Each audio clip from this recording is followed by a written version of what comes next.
உறவுகளுக்கு வணக்கம். நான் உங்கள் சுஜி தமிழ் யூடியூப் சேனல் வாயிலாக உங்களை சந்திப்பதில் மிக்க மகிழ்ச்சி அடைகின்றேன். எனது சேனலை பார்வையிடுவர்கள் சப்ஸ்கிரைப் செய்துவிட்டு பார்வையிடுவர்கள். இதுபோன்று வேறு பல காணொளிகளுடன் உங்களை சந்திக்கின்றேன். இப்பொழுது காணொளிக்குள் செல்லலாம். உறவுகளை நீங்கள் பார்க்கின்றது ஒரு வெறும் காணியாக தெரிகின்றது. உங்களுக்கு தெரிந்திருக்கும். என்னடா காணியில் ஒருத்தர் நிற்கிறான் அப்படின்னு சொல்லி யோசிக்காதீங்க. என்ற நீண்ட நாள் ஆசை உண்டு. ஒரு சிறிய முயற்சி ஒன்று செய்திருக்கின்றேன். எப்படின்னு பார்த்தீங்கன்றால் ஒரு தோட்டம் செய்யணுன்றதான் என்னோடய நீண்ட நாள் ஆசை. அதாவது எனக்கு சந்தர்ப்பம் கிடைத்ததில்லை. அது மட்டும் இல்லாமல் தோட்டக்காணி ஒன்று தேவைப்பட்டது. இப்பொழுது நண்பர் ஒருவரின் காணியில் நான் அவருடன் சேர்ந்து செய்வோம் என்று சொல்லி ஆசை வந்திருந்துச்சு. அவருடைய துணையோட அதில் பார்த்திங்கன்னா இன்றைக்கு நாங்கள் எங்கே நிற்கிறோம்னா அந்த காணிக்கெலாம் நிற்கிறோம். இங்கே கால்நிலை மாற்றம் எங்களோட நாட்டை பொறுத்த வரைக்கும் இப்போது மாறிவிட்டது. திடீரென மழை வருகின்றது, அதிகப்படியான வெயில் போன்றவை காணப்படுகின்றது. இப்போ பார்த்திங்கன்னா நான் கிட்டத்தட்ட ஒரு 5 நாட்களுக்கு முன் இந்த பகுதியில் நீங்கள் பார்க்கும்போது தெரியும், அங்கங்கு சிறு சிறு குழிகள் தென்படுகின்றன. உங்களுக்கு கண்களுக்கு தெரியும். இந்த குழிகளில் ஒரு விதை ஒன்று போட்டிருந்தோம். போட்டு 5 நாட்கள் ஆகிவிட்டது. எப்படி என்றால் அந்த விதையை நாங்கள் வாங்கி ஒரு 5லிருந்து 6 மணி நேரம் நீர் ஊற வைத்து விட்டு தான் நாங்கள் இதில் போட்டிருந்தோம். இன்றைய நாள் நான் இவற்றுக்கு நீர் ஊற்றுவதற்காக வந்திருந்தேன். இங்கே அதிகப்படியான வெப்பம் இருக்கின்ற காரணத்தால் வரும்போது தான் எனக்கு முதல் முறையாக ஒரு சந்தோஷமான விஷயம் கிடைச்சது என்று பார்த்தீங்கன்றால், இப்போ தான் இவைகள் முளைகள் ஆரம்பிக்கின்றது. நீங்களே பாருங்கள், தெரியும்.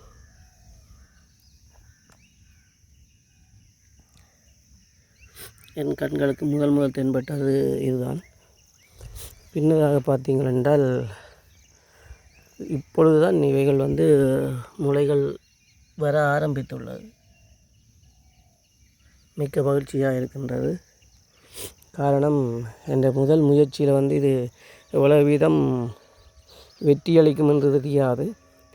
இருப்பினும் முயற்சி தானே, செய்து பார்ப்போமே அப்படி என்ற ஒரு நம்பிக்கையுடன் இதனை நான் செய்ய ஆரம்பித்திருக்கின்றேன்.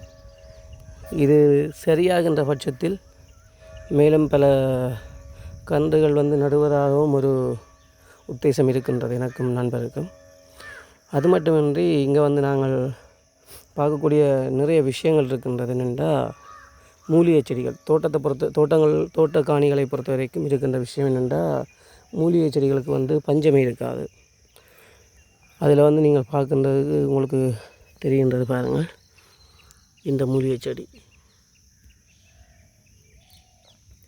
இது தயிர் வலை. இது ஒரு விஷக்கடிக்கு கூட பயன்படுத்துகின்ற மூலிகை. அது மட்டும் இல்லாமல் இது பல நல்ல குணாதிசயங்கள் கொண்டிருக்கின்றது. எங்கள் உடலுக்கு ஆரோக்கியத்தையும் சுகத்தையும் தரக்கூடிய வகையிலான பல மருத்துவ குணங்கள் அடங்கிய ஒரு மூலிகை செடி தான் இது சம்பந்தமான இந்த மூலிகை சம்பந்தமான காணொளி உங்களுக்கு வெகு விரைவில் எனது இந்த வலைத்தளத்தில் பதிவேற்றம் செய்வதற்கு உள்ளேன். பாருங்கள் எவ்வளவு செடி இருக்கின்றது என்று. பூத்து அழகாக இருக்கின்றது. பாருங்கள், பார்த்திங்கன்னா கையாலாம் இப்போ தண்ணி அள்ளி நாங்கள் ஊற்றிட்டு இருக்கோம். இதற்கான சரியான இருந்தால் பயிர் ஓரளவுக்கு பெரிதாக வருகின்ற போது தான் வாய்க்கால் மூலமாக நாங்கள் நீர் பாய்ச்ச வேண்டிய ஒரு நிலை இருக்குது. அது வரைக்கும் இங்கே நாங்கள் வாளிகளால் தண்ணி எடுத்து தான் ஒவ்வொரு கன்றுகளுக்கும் ஊற்றிட்டு இருக்கிறோம். அது மட்டும் இல்லாமல் இங்கே பார்க்கக்கூடிய இன்னொரு விஷயம் என்னென்னா, தயிர் வலை அப்படிங்கிற மூலிகை செடி தான் மட்டும் இருக்குதோன்னு பார்த்தா இல்லை. இங்கே பார்த்தீங்கன்னால் இது உங்களோட கண்ணுக்கு தென்படுகிறது. நீங்கள் கூடுதலாக பார்த்திருப்பீர்கள், வீதி ஓரங்களில் உங்கள் வீடுகளுக்கு அருகாமையில் எல்லாம் பார்த்திருப்பீர்கள். இது வந்து தும்பை. இந்த தும்பைக்கும் வந்து நிறைய மருத்துவ குணம் இருக்குது.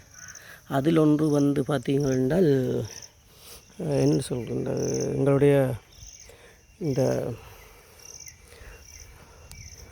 சுவாச பிரச்சனை இல்லாமல் இருந்தானே சளியை வந்து சீக்கிரம் வந்து இது சீர் செய்து விடும். இந்த மூலிகை செடி மூலமாக வந்து நாங்கள் மருந்து செய்கின்ற போது வெகு சீக்கிரமாக வந்து எங்கள் உடலில் இருக்கிற அந்த சளித்தன்மை குறைந்துவிடும். அது மட்டும் இல்லாமல் இதில் நீங்கள் பார்க்கின்றது பாருங்கள், நாவல் மரக்கன்று ஒன்று இருக்கின்றது. இதுபோல் பல செடிகள் இருக்கின்றது. இது உங்களுக்கு தெரியும் நினைக்கின்றேன்.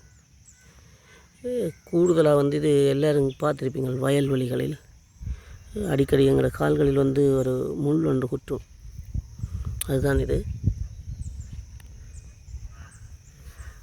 சரி நண்பர்களே, தொடர்ச்சியாக பாருங்கள்.